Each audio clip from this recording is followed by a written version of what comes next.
Hello friends, welcome to SKC Info. Friends, have you ever thought or questioned yourself what is steel bar, what is it made up of, or how the steel bar is manufactured, and why do we use it in construction? In this video, I will clear all these questions in detail. See friends, when building a house, you want it not only be beautiful but also strong. Okay. We are well aware of the fact that plain concrete or concrete is very good in compression, but it alone is not proved to be enough as a structural member. We use steel bars for taking care of the tension load as it is very good in tension.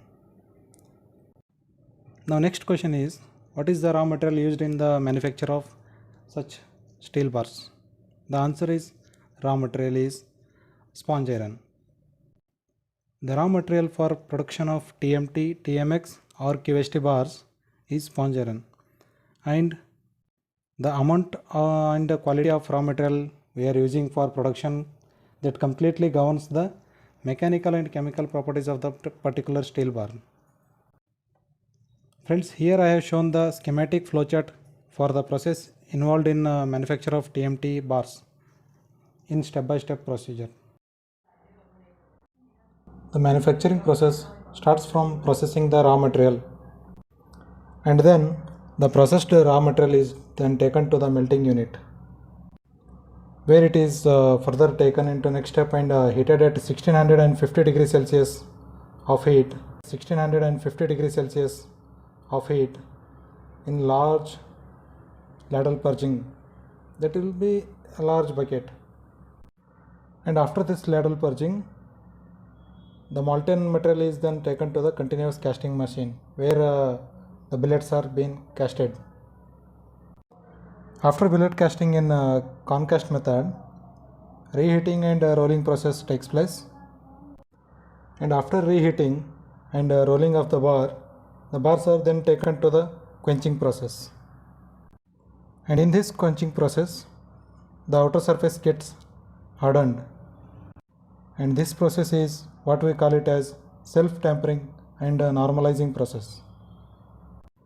After that, the bars are allowed to cool naturally on cooling bed. On natural cooling on the cooling bed, the rebars attain actual mechanical properties, and then the bars are cut in desired length like 8 mm, 10 mm, etc. and taken for packaging.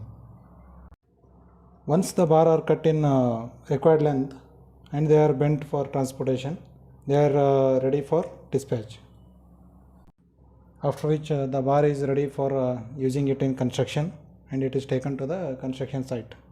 Firstly, the raw material is heated at 1650 degrees Celsius until the uniform liquid or molten stage of raw material is achieved. And this includes some unwanted chemicals also, along with the necessary chemicals useful in obtaining the desired properties of steel bar.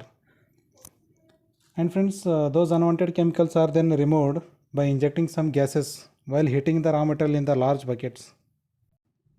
And the next step comes is casting of billets. Once the molten raw material is tested for its chemistry in the spectrometer, it is then taken to the casting machine via conveyors. This process is called continuous casting. In short, we call it as concast method. It is a German technology, friends. German technology for rolling the steel bars. And then the billets are casted into shapes and then cut into desired length. Actually, you might be thinking, what is billet? Let me clear it for you first now. Friends, in simple ways, we are very well aware of the fencing poles along the boundary of any plot or site. As of that concrete pole, in a similar way, these billets are made, and the size of billet generally casted is 100 mm by 100 mm by 3 meter in length usually. The length of the billet are cut according to the diameter of bar required. For that is for 8 mm it is different, for 10 mm it is different, 12 mm it is different, but in general we are cutting the length in 3 meter. If you are still finding it a question that why should we go for billet casting, which otherwise the molten material can directly be casted into round bars. Friends, this is just as casting a gold biscuit. Before giving for the actual ornamental design and appearance as per the requirement, we cast gold biscuits. So similarly, we roll the bars into rounded bars from the billets also. Again, after all this, these billets are then taken to further process by rolling conveyors through the 3 different processes.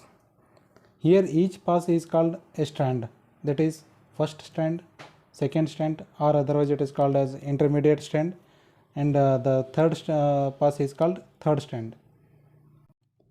First strand is called roughing strand. Here there is a gradual reduction in billet size.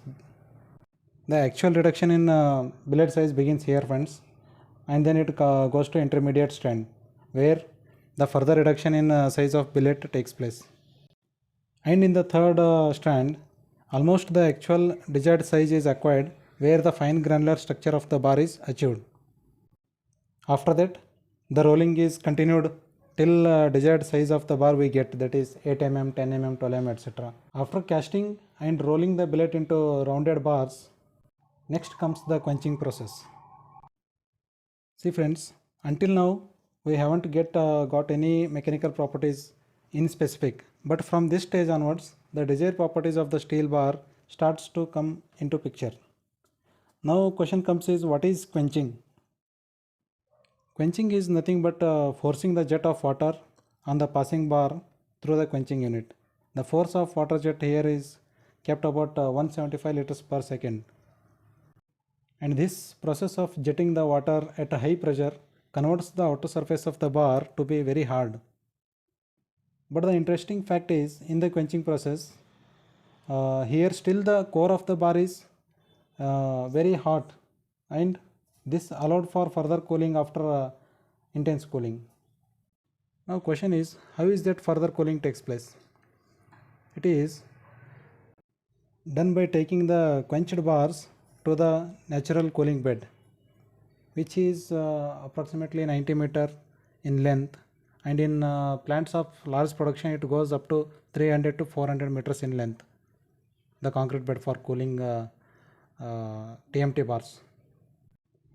And here this atmospheric cooling transforms the core into ferrite perlite structure and then compressed to expand the strengthen bars, and then it is compressed to expand and strengthen the bars. Now after knowing all the steps involved in the manufacture of TMT bars, we will discuss about the core of TMT, which is now in demand characteristics for purchasing any steel bars in the constructions. You might have seen in the market that some steel companies advertise showcasing this property only. Some call it as tricore technology, and some company call it as triple layer technology. Friends, in the next part of the video, we will see the physical and chemical properties of steel, and also we will see some site supervision related to the steel work on the construction site. If you like the video, do like and subscribe to SPC Info.